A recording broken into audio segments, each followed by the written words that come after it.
Muy bien. Para el día de hoy tenemos un breve resumen de algunos KRIs que pueden ser importantes a tomar en cuenta cuando nosotros evaluamos el riesgo de concentración.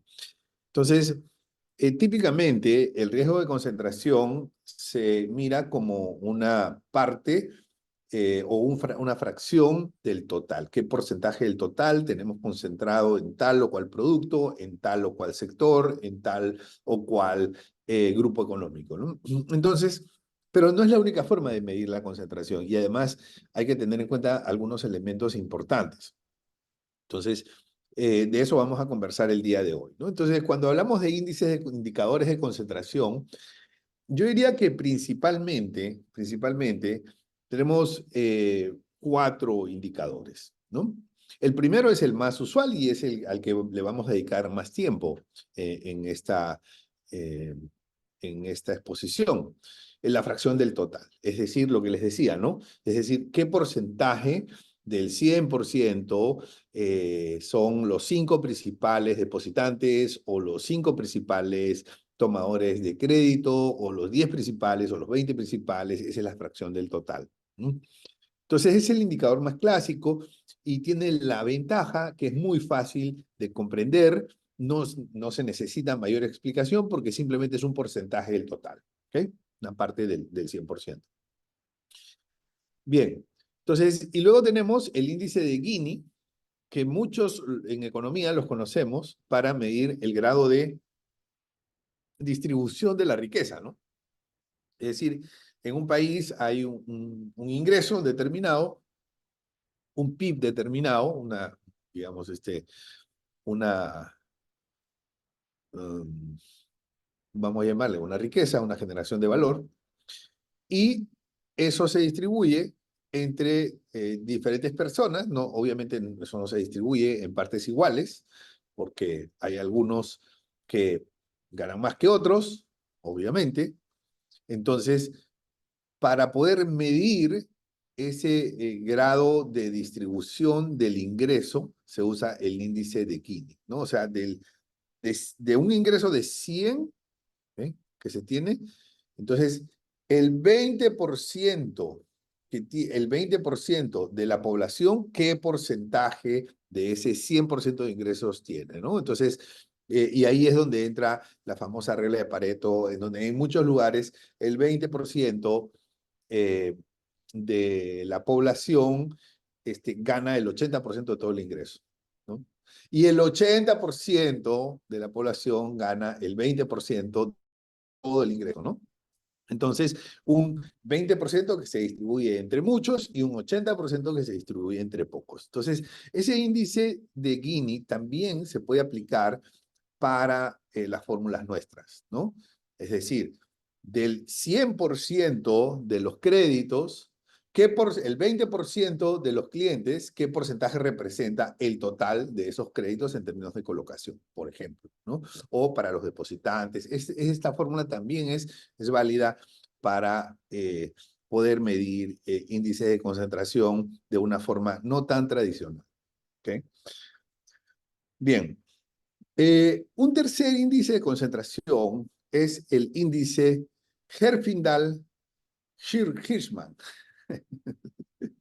Siempre me cuesta pronunciarlo. Herfindahl-Hirschman. Entonces, antes daba este curso con más frecuencia, el curso de riesgo de concentración. Entonces opté por decir HH, ¿no? Y le llamaba el índice HH porque me costaba mucho decir Herfindahl-Hirschman. No, no me sale, pues no me sale, o sea, ¿qué culpa tengo, no? Bueno, entonces, este es el índice HH. Este índice se usa más, y se usa en la realidad se usa para medición de competencias en sectores, ¿no? Por ejemplo, en el sector es un clásico en el sector energía, en el sector telecomunicaciones. En telecomunicaciones se usa muchísimo, ¿no? Porque en telecomunicaciones hay 4, 5 operadores, a veces hay 2 operadores, ¿no? Y antes, hace muchos años, acuérdense que había un solo operador normalmente, ¿no? Entonces ahora hay competencia, pero el regulador quiere saber si la competencia está aumentando o no está aumentando, o sea, qué tan importante está siendo la concentración, ¿no? Entonces, eh, les voy a hablar un poquito de ese índice y nosotros lo podemos aplicar. ¿Por qué? Lo podemos aplicar para la concentración por sectores, por ejemplo, ¿no? Es decir, eh, si mi cartera está concentrada en construcción, o está concentrada en comercio, o está concentrada en turismo, ¿no? Entonces yo puedo usar este índice HHI para medir la concentración por sectores, participación por sectores. ¿Qué cosa es lo que hace este índice? Calcula la participación de mercado, ¿no? Es decir, imagínate que tú tienes, no voy a decir nombres para no eh, dañar susceptibilidades, pero imagínate que en nuestro país o el país donde estés hay 3 operadores de telecomunicaciones, el operador A, el operador B y el operador C. Entonces, ¿cómo se calcula este índice? Se calcula la participación de mercado de cada uno de ellos, generalmente en función al número de clientes, pero también podría ser en función al total de ventas, ¿no? Entonces, se calcula la participación, ¿ok? Una vez que se tiene la participación, que es un número obviamente porcentual, se eleva al cuadrado. ¿Mm? Se eleva al cuadrado. Y una vez que se eleva al cuadrado, se suma todos los cuadrados de las participaciones. Y eso es todo, ¿no?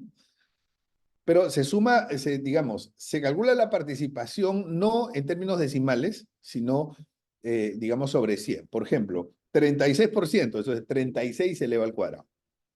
¿Ok? O, si quieres verlo, 100 veces la participación. El otro tiene 10%. Ah, bueno, entonces 10% se toma el número 10 y se eleva al cuadrado. Y el último se eleva al cuadrado. Ya está, ¿no? Bien, entonces es la suma de los cuadrados de las participaciones sin el porcentaje, de los números que van con las participaciones sin el porcentaje. Ese es el índice HH. Y tú me dirás, pero ¿y eso para qué? ¿Cómo es? O sea, ¿cómo así que se eleva? ¿Por qué se eleva al cuadrado? ¿Y por qué se suma? ¿Y por qué? ¿De dónde sale esto? Bueno, no vamos a entrar en los detalles, que son detalles más técnicos. Todo tiene su explicación. Elevar al cuadrado tiene su explicación porque es, cuando tú elevas al cuadrado, potencias las mayores participaciones de algunos sectores. Pero tú lo puedes aplicar para tus participaciones. Por ejemplo, yo digamos que soy un banquero y quiero medir la concentración por sectores de mi portafolio de créditos y yo tengo, por ejemplo, algunos sectores, ¿no? Tengo comercio, tengo turismo, tengo construcción, ¿no? Tengo el sector estatal y así, ¿no? El sector pymes, entonces tienes 4 o 5 sectores. Entonces tú quieres medir la concentración. ¿Por qué? Porque siempre en el comité te van a decir, oye, mira,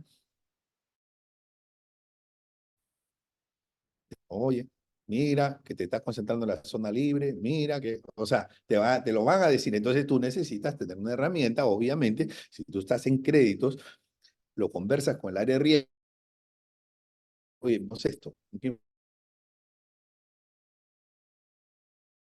un sustento, y el comité va a tener más tranquilidad una vez que entiende esta forma de medir las concentraciones. ¿Ok? Entonces te voy a poner un ejemplo y después volvemos al índice de entropía.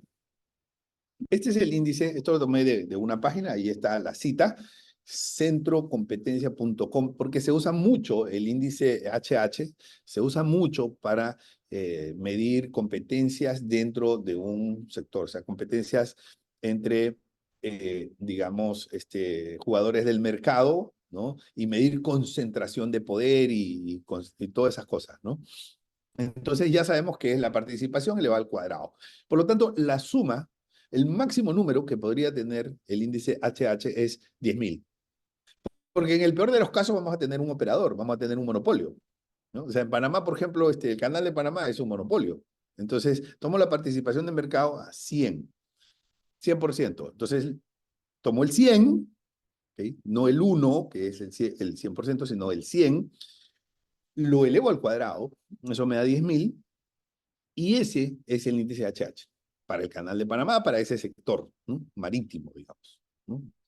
De transbordo interoceánico marítimo. Ya, 10.000, ese es. Ese es el máximo número que puede tener el índice HH. ¿Ok? Eh, luego tenemos otro ejemplo, ahí van a ver el caso B, en donde ahí tenemos 2 empresas, una que tiene 75 y otra que tiene 25, ¿no? En telecomunicaciones se ve eso. Entonces, se toma el 75, se eleva al cuadrado, el 25 se eleva al cuadrado, la suma, esto me da 6.250. ¿Y qué pasaría, y tenemos el caso C, si la empresa que tiene 75 tuviese 50 y la otra también 50? O sea, si se reparten el mercado mitad-mitad, que también hay casos en telecomunicaciones, mitad-mitad, están parejitos, ahí andan. Entonces, en ese caso, el índice de HH sería 50 al cuadrado más 50 al cuadrado, 5.000. ¿Qué cosa estamos notando ahí? Estamos notando que el índice HH no solamente toma en cuenta el número de jugadores, sino además que la participación de mercado tiene una incidencia en total. El índice HH no es lo mismo que hayan dos jugadores 75-25 a que hayan dos jugadores 50-50. Entonces el índice mientras más bajo mejor. ¿Ok? Por lo tanto, el índice lo que te está diciendo es que tu concentración está mejorando porque estás balanceando mejor tus sectores. Y estás bajando de 6.250, que es el caso B, a 5.000. ¿Por qué? Porque estás ponderando mejor, ¿no? O estás balanceando mejor los sectores. Entonces, el índice HH pondera las participaciones del mercado. No solamente toma en cuenta el número de jugadores, sino que pondera las participaciones. Y esa es una de las buenas cosas que nos trae el índice HH, ¿no? Y esto lo podemos usar para, digamos, sectores dentro de mi portafolio de crédito, también puede ser para sectores dentro de mi portafolio de depositantes, que muchas veces no se mide, ¿no? ¿De dónde vienen tus depositantes? ¿Cuántos son institucionales? ¿Cuántos son estatales? ¿Cuántos son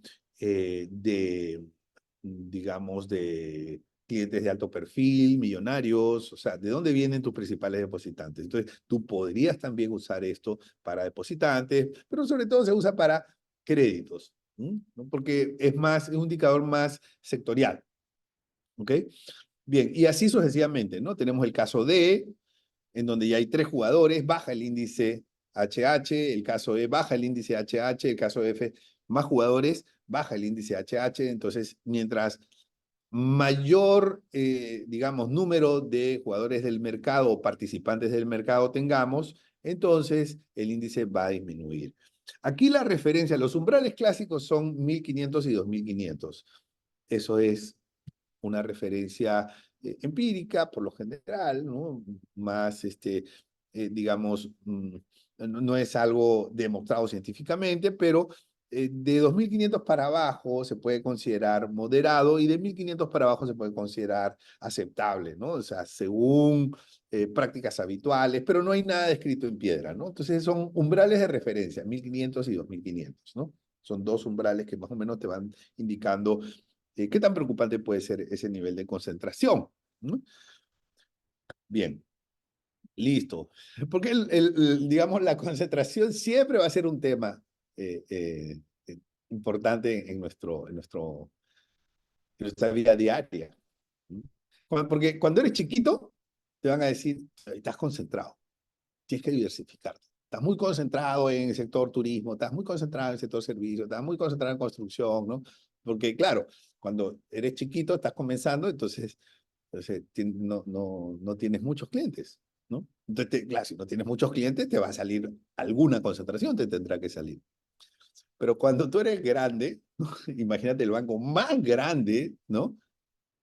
Como es el banco más grande, obviamente ya va a ser una concentración, pues un banco tan popular, tan famoso, tan preferido, ¿no? Es tan grande que va a tener otro tipo de concentración. Entonces te van a decir, ah, no, tú estás concentrado en hipotecas.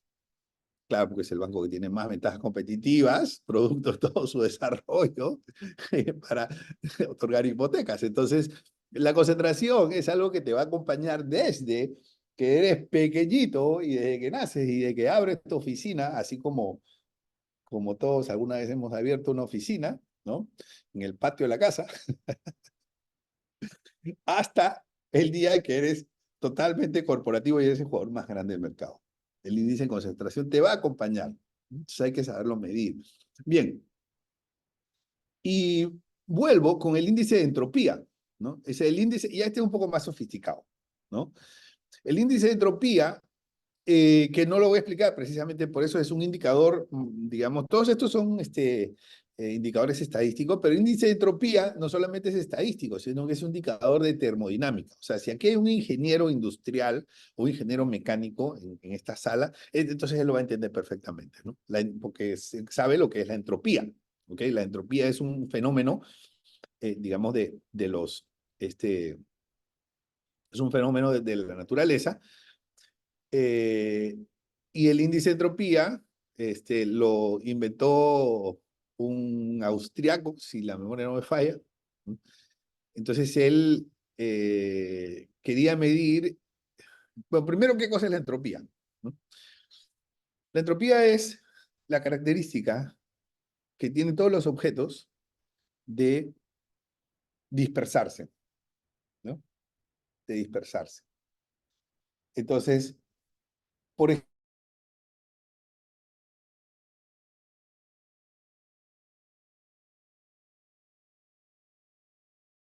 ¿no? Entonces, en algún momento ese plato se va a romper. Y se puede romper en 2 pedazos, se puede romper en 5 pedazos, ¿no? Se puede romper en muchos pedazos. Se va a romper por el sol, porque se cae, ¿no? Por alguna razón. Entonces la entropía es esa característica que tiene ese objeto de dispersarse y de volverse un solo pedazo y de cambiar de ser un solo pedazo a ser muchos pedazos. Esa es la entropía. Entonces, cuando nosotros medimos la entropía en las concentraciones, lo que estamos buscando es estamos tratando de medir la capacidad que tienen los 4 o 5 sectores en los que estamos concentrados de diversificarse y de convertirse en 6, en 8, en 10, en 20, en mucho más, ¿no? Bien, la fórmula ni se las doy. O sea, la fórmula es loquísima, realmente loquísima, ¿no? Entonces, si se las doy, se van a asustar. ¿Okay? Pero no quería dejar de mencionar el índice de entropía porque sí hay algunos digamos, materiales bibliográficos que considera el índice de entropía dentro de las mediciones de concentración. Todo depende de qué tanto te quieres sofisticar. ¿Okay? Pero el concepto es ese, es la capacidad que tiene esa concentración de poder disminuir en el futuro, el nivel de concentración. Y es un concepto de la termodinámica. O sea, lo encuentras en los libros de termodinámica, se lo preguntas si tienes algún amigo que es ingeniero mecánico o ingeniero industrial, entonces hazle la prueba, ¿no? La prueba de rigor. Dice, hey, hermano, ven acá. Tú sabes lo que es la entropía, ¿no? A ver si te explica la entropía. Si no, lo tienes que mandar de regreso a la universidad. Bien, listo, señores. Entonces, de eso solamente les quería mencionar y ahora nos vamos con los de fracción total, porque aquí yo voy a hacer, digamos, más énfasis en los indicadores de fracción del total, porque eso es lo que yo he visto basado en mi experiencia, ¿no? De tantos años, 26 años de experiencia viendo estados financieros y viendo análisis de riesgos, sobre todo de entidades financieras, lo que más he visto, ¿ok? Y las consideraciones que uno tiene que tener para evaluar, porque he tenido oportunidad de evaluar muchas entidades financieras. Entonces, vamos primero en créditos, ¿no? O sea, cuando nosotros calculamos estos indicadores de concentración, yo los divido en tres bloques. O sea, los indicadores de concentración eh, por un lado, lo que es créditos, en segundo lugar, lo que son los depósitos y tercero, lo que es portafolio de inversiones, ¿no? Esos son como los 3 grandes segmentos. Obviamente, puedes incorporar alguna más dependiendo de las características de tu organización. Esto está enfocado en entidades financieras. Si tú trabajas en una aseguradora, pues tienes que adaptar, ¿no? Adaptar estos criterios, estos enfoques al propio negocio de una aseguradora o de una administradora de fondos o lo que corresponda. Bien, entonces vamos a hablar de los créditos, ¿no? Primero, las colocaciones. Entonces, ¿qué cosa hago? Entonces, lo que yo hago es medir, ¿no? A ver, en colocaciones, o sea, en colocaciones nosotros medimos los mayores deudores. El principal deudor, los 5 principales deudores, los 10 principales deudores, los 20 principales deudores. Algunos le sacan los 25 principales, ¿no? Bien. Entonces, ¿qué cosa es importante? Considerar eh, los grupos económicos, ¿no? ¿Por qué? Porque en mi experiencia, las empresas se deterioran, pero terminan contaminando al grupo. Cuando una empresa se deteriora, contamina al grupo por percepción cualitativa o a veces también por flujo de caja, porque empieza a, digamos, a chuparle liquidez a otras empresas del grupo, ¿no? Entonces, cuando ustedes midan estos indicadores de colocación, o sea, los 5 principales créditos, los 20 principales créditos, mi recomendación es que lo hagan por grupo económico, ¿ok? O sea, que consoliden, que agrupen, ¿vale? Por grupo económico. Esa es, digamos, la recomendación. Segundo, pero eso es colocación, es un indicador referencial. Entonces, cuando empezamos a avanzar en la mirada desde la perspectiva de riesgos, entonces yo digo, oye, pero eso no es tan importante, ¿no? Porque yo puedo tener el principal deudor, que representa el 20% de la cartera, ¿no? Eh, pero me ha puesto un back-to-back, me ha puesto un depósito ignorado. Entonces, si me ha puesto un depósito ignorado, ¿qué tan importante es que yo tenga un 20% de concentración en un solo cliente? Yo no voy a perder dinero. Bueno, pero puedes perder negocio. O sea, no es que no haya que tomar tasados específicamente la eh, te deja negocio. Entonces, sí es importante considerarlo. Tal vez no te va a dejar una pérdida financiera, tal vez no hay riesgo crediticio, pero te va a dejar, pero representa un riesgo de negocio, ¿no?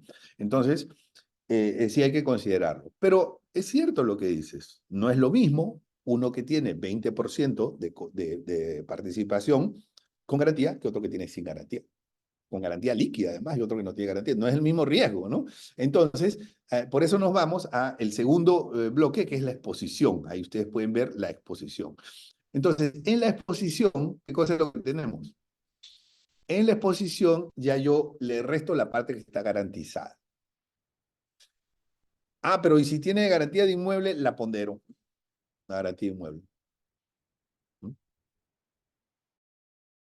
La pondero a la mitad o al 40% o al 60%, lo que tú quieras, ¿no?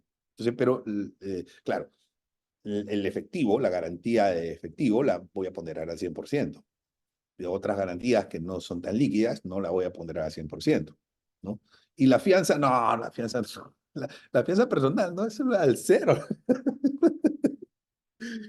Teóricamente, deberías ponderar la fianza personal del accionista, sí deberías ponderarla, teóricamente, ¿no? Pero la evidencia que hay de los créditos que se han dado y en donde han hecho default y el accionista ha tenido que ir a... O sea, es que el accionista ya, ¿no? Tienes que irlo a buscar. Este, iba a hacer un chiste, pero mejor no hago chiste en bajadas. Entonces, el accionista está por otro lado, ¿no? Tienes que irlo a buscar y no tiene nada en su cuenta, ya todo está a nombre de otro. Entonces, normalmente es listo, lamentablemente, señores. Pero en teoría no es lo mismo que me presenten una transacción con garantía de accionista que sin garantía de accionista. O te va a dar lo mismo. No, no te da lo mismo. Vas a preferir la del accionista, ¿no? Entonces, ponle pues una ponderación de 5%, ¿no? O sea, digamos, eh, pero ahí lo que estás haciendo ya es medir exposición. O sea, ¿cuánto puedo llegar a perder? ¿No? Y luego está el tercer bloque, en donde en tu listado de 10 principales o 20 principales ya no estás midiendo la exposición, estás midiendo la pérdida esperada, porque estás midiendo probabilidades. Obviamente, para esto tú necesitas un modelo de medición de pérdidas esperadas, pero esto es un poco mejor, porque ya yo sé cuánto puedo perder aquí. Es una pérdida esperada. La pérdida esperada ya considera probabilidad de incumplimiento, ya considera garantías, ya estás considerando todo eso en un modelo de riesgo de crédito. Entonces, cuando tú pones pérdida esperada, lo que tienes es un portafolio de pérdidas esperadas. Y no te importa tanto si esos, digamos, principales representan 20, pasan a representar el 25, si tu pérdida esperada está bajando, ¿te das cuenta? Entonces, eh, o te puede importar, pero no puedes dejar de ver la pérdida esperada. O sea, cuando queremos entender mejor el negocio, visualizar mejor el negocio, tener una mejor perspectiva del riesgo, entonces entramos a ver ya pérdida esperada.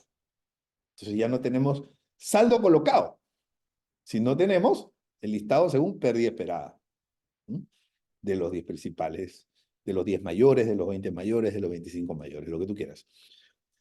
Y otro indicador de concentración es el rating. El rating se puede convertir en un, el rating se puede convertir en un eh, eh, número, porque el rating son letras, pero se puede convertir en número. ¿Por qué? Porque tú puedes decir el triple A es 20, el doble A más es 19 y así.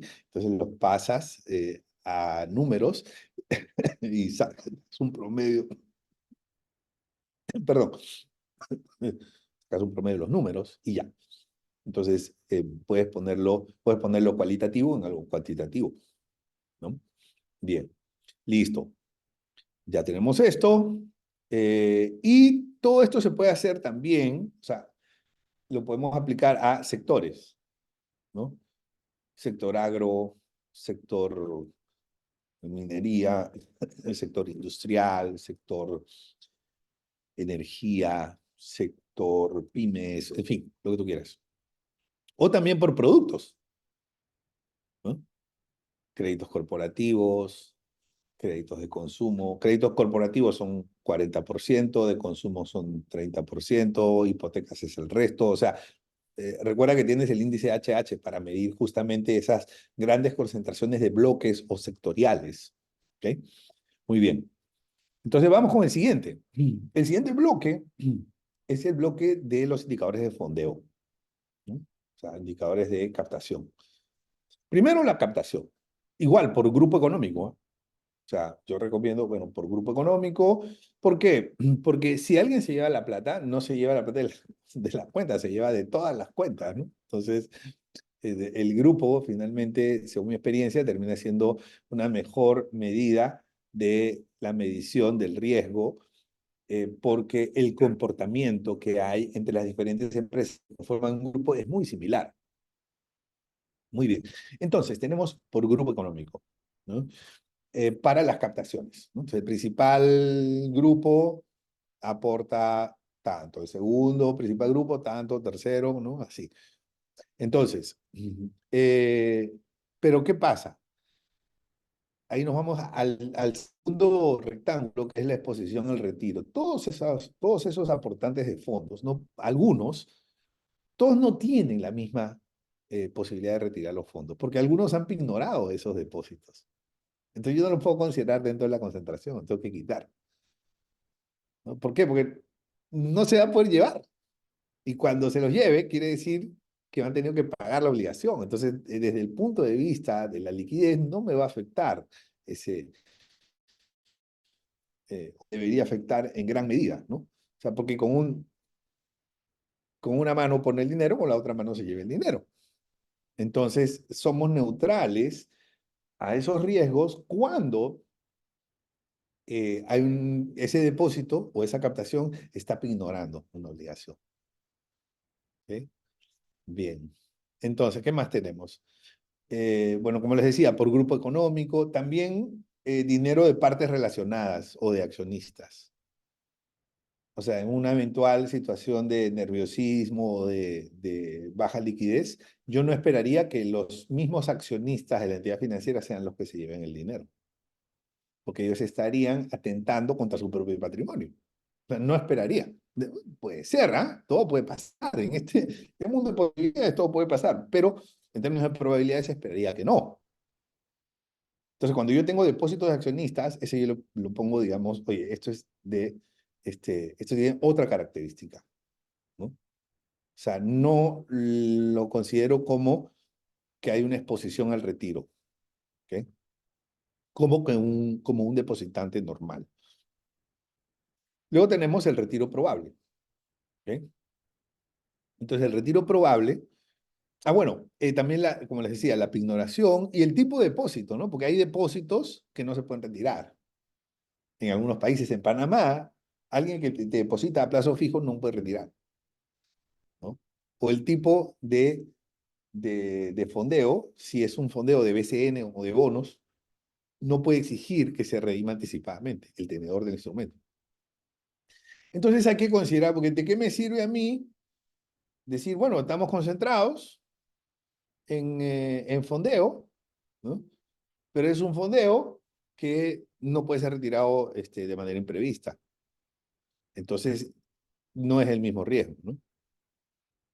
Y luego tenemos el retiro probable, ¿no? O sea, para el retiro probable tú tienes que medir, o sea, qué eh, qué tanta confianza uno esperaría tener de ese depositante. Para depósitos a la vista existe la medición de la volatilidad. Eso lo hemos tratado en otra oportunidad. De hecho, hay un video sobre mediciones de la volatilidad de los fondos. Y también la renovación para los depósitos a plazo. O sea, si es depósitos a la vista, yo le mido volatilidad y puedo ver quiénes son más volátiles y menos volátiles, cuáles son de más riesgo, de menos riesgo. Pero cuando se trata de depositantes a plazo, no le puedo medir la volatilidad. Ahí uso otro criterio, ahí uso la tasa de renovación. Es decir, esto tiene una tasa de renovación baja, ¿no? 20%, 30%, una tasa baja quiere decir no hay mucha confianza. La tasa de renovación es 99%, la confianza es alta, ¿no? Entonces son criterios que van a acompañar la medición matemática del nivel de concentración. ¿Okay? Entonces esto se puede calcular para el principal, para los 5 principales, los 10 principales, los 20 principales. Y hacerlo por perfil de depositantes, ¿no? O sea, hay depositantes, por ejemplo, depositantes estatales, ¿no? O sea, hay entidades que tienen depositantes estatales. Entonces uno tiene que ver eso, ¿no? Depositantes que son no sé, de la etnia china, por decir algo, ¿no?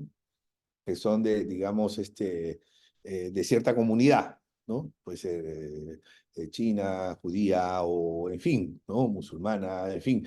Eh, eso es importante, ¿no?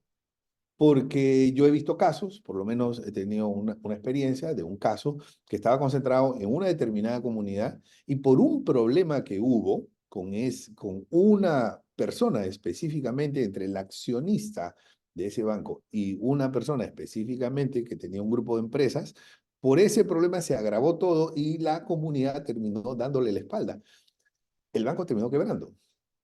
Entonces, uno tiene que considerar también cuáles son las susceptibilidades, ¿no? Y las vulnerabilidades que puede tener la organización a determinados grupos en caso se haga un espíritu de cuerpo de otros conformantes de ese grupo, de ese colectivo, ¿no? O sea, ahí puede funcionar para entidades del Estado, puede funcionar para, como les digo, grupos étnicos o religiosos, de algún tipo, ¿no? Que tienen algún, digamos, común denominador.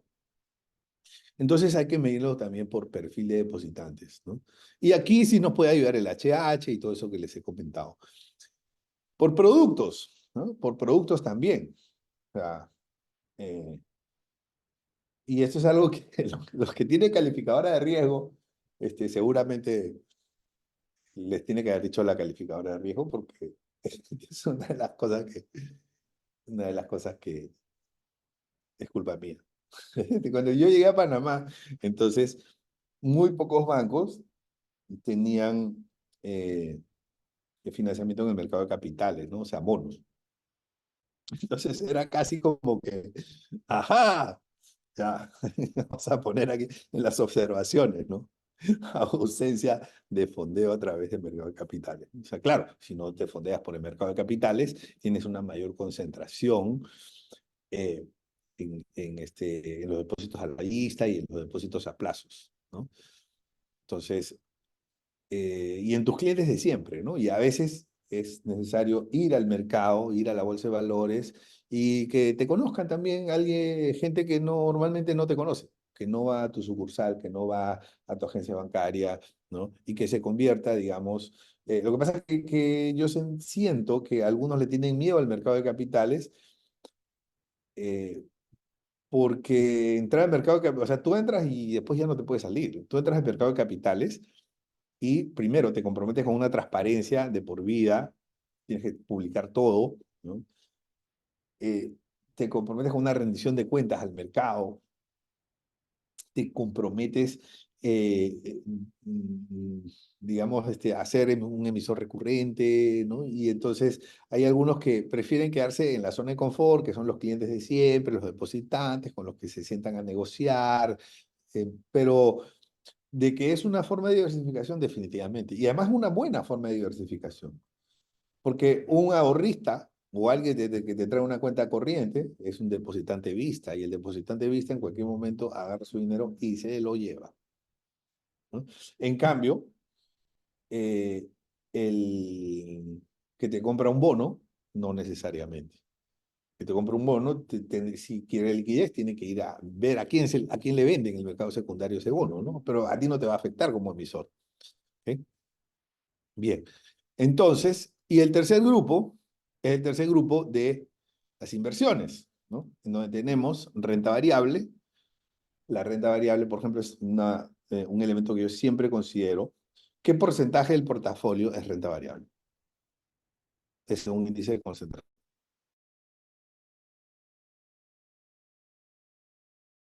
Más de 15% ya me preocupa. Más de 25%, ¿sabes? Pero ¿qué pasa? Cuando hablamos de renta variable,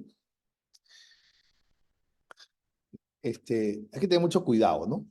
Porque generalmente hay confusión y es una confusión semántica. O sea, algunos dicen, no, no, pero yo lo he invertido en cuotas de participación de fondos mutuos, pero son renta fija. Ajá. Si es un fondo mutuo de renta fija, eso no significa que, que el rendimiento está garantizado. Porque si es una cuota, la cuota varía de precio.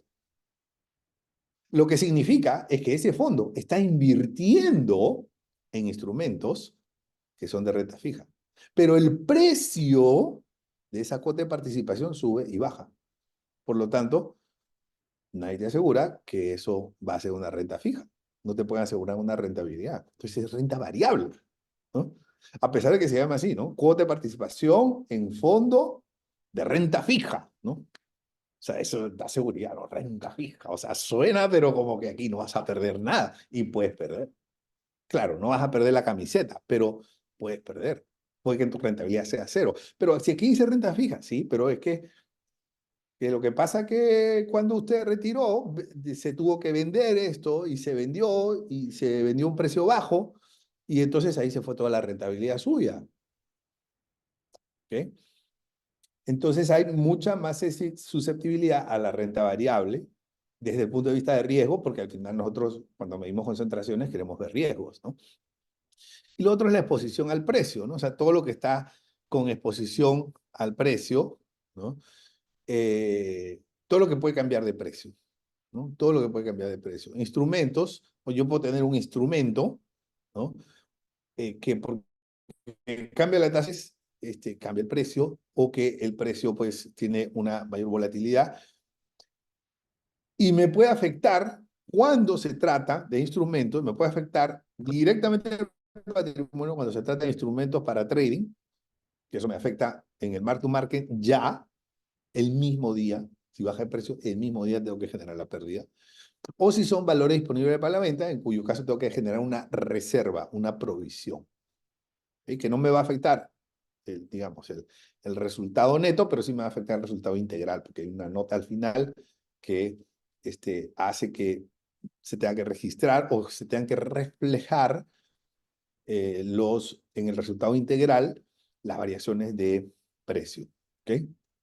Entonces, todo esto lo podemos medir, estas inversiones las podemos medir por sectores, cuánto estoy invirtiendo en este sector construcción, en el otro sector industrial, en el otro sector de turismo, por productos, ¿no? Por grupos económicos, por productos, puede ser por instrumentos de renta fija, por fondos, por acciones, por bonos, por BCN, en fin, por grupos económicos también. Porque yo puedo tener diversificado por productos, ¿no? Cuotas de participación en fondos, bonos, acciones, BCNs, ¿no? O sea, o papeles comerciales, ¿no? O sea, puedo tener, pero el mismo grupo, todo el mismo grupo. Entonces, no. Entonces ahí hay una alta concentración, ¿no? Eso también hay que medirlo, que realmente lo vamos a medir con el índice HH, ¿no?